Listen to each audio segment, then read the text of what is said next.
করেন এই নৌপথের সাথে রিলেটেড রাস্তাতেও যারা চলাচল করে সবাইকে মিলে এখানে সবাই আছেন, মালিক পক্ষ আছেন, শ্রমিক পক্ষ আছেন, সরকারি পক্ষ আছেন এবং যারা ইমপ্লিমেন্ট করবেন আদেশ তারাও আছেন। তো সবার সাথে কথা হয়েছে, আমরা কিছু ইনস্ট্রাকশন দিয়েছি এবং এই ইনস্ট্রাকশন ওনারা মাথা পেতে নিয়েছেন এবং যেহেতু ইনস্ট্রাকশন গুলো কার্যকর হবে ওনাদের সুবিধার জন্য, যাত্রীদের সুবিধার জন্য। প্রথম হচ্ছে যে আমরা এই কাজটা শুরু করবো 15th of Ramadan, 15 রমাদান থেকে 15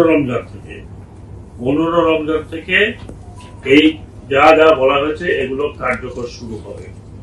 তার মধ্যে প্রথম কথা যেটা বলেছি, 0 পয়েন্ট থেকে সদরঘাট এই রাস্তা উন্মুক্ত রাখতে হবে। যত্র বাস, 3টা বাস একসাথে দাঁড়িয়ে বন্ধ করতে পারবে না। পারলে আমি রিকোয়েস্ট করেছি পুলিশকে যে ওনারা 3 জায়গায় ওনাদের ট্রেন নিয়ে দাঁড়িয়ে থাকবেন, দরকার হলে বাস ট্রেন শুধু উঠিয়ে নিয়ে রেকার দিয়ে। হ্যাঁ, আর আপনারা এক একটা বলেন, আমি ওইটা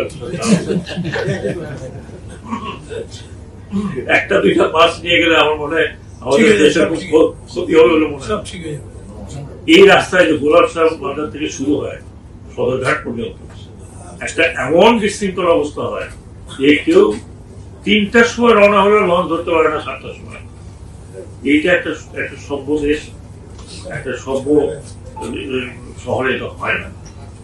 কেউ কিছু করতে যদি না পারে, আমি এই কটার জন্য বলছি, বাস মালিক যারা সুবিধা আছেন, বাস মালিক আমি অনুরোধ করব যাতে এটা আপনারা মেনে চলেন, অন্তত এই জায়গাটুকু খালি রাখবেন, যাতে যারা যাত্রী আছেন লঞ্চে যাত্রী যারা যান, যারা অত্যন্ত সাধারণ পরিবারের মধ্যবিত্ত, নিম্ন মধ্যবিত্ত লোকেরা যান।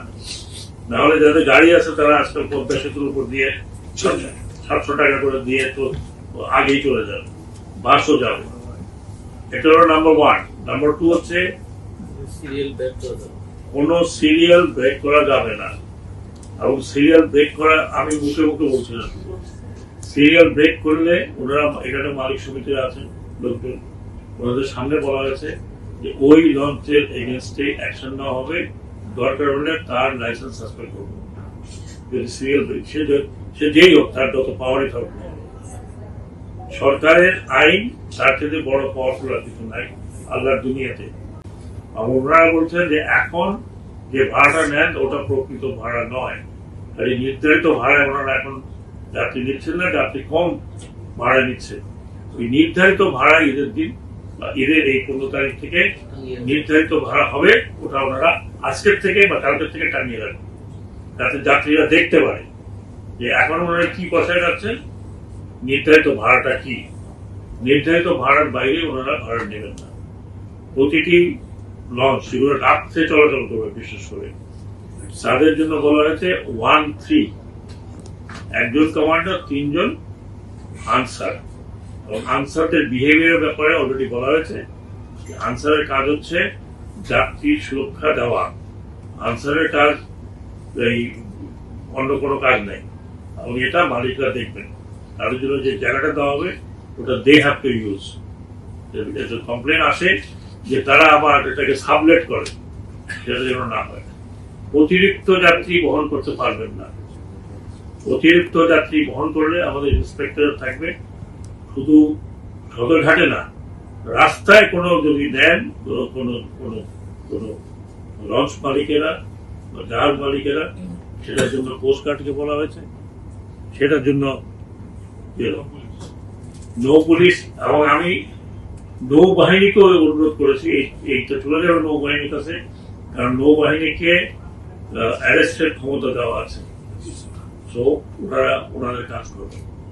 ওনারা বলেছেন যে এখন যেহেতু যাত্রী সংকট, সেজন্য যে জন্য পারে অল্প পয়সায় নিয়ে যায়, যে জন্য উনি আমার কাছে 3000 নিচ্ছে, নাহলে 5000 টাকা ছিল জিজ্ঞেস করেন, তাই না? 5000 টাকা হয়তো দেখছে গরিব মানুষ। এটা আপনি আপনার অবস্থান থেকে কোনো তদারকি করবেন কিনা? কারণ মালিকদের অতীতের যে প্রস্তুতি দেখি আমার শোনেন সত্য কথা বলে এইখানে তিনজন অত্যন্ত গুরুত্বপূর্ণ মানুষ এখানে বসা আছে। BRWTC Director Shipping is the only one in Bangladesh authorized to give clearance and permit and inspection. কাজেই তিনজন লোক এখানে বসা আছে, একদম তারা গুরুত্বপূর্ণ।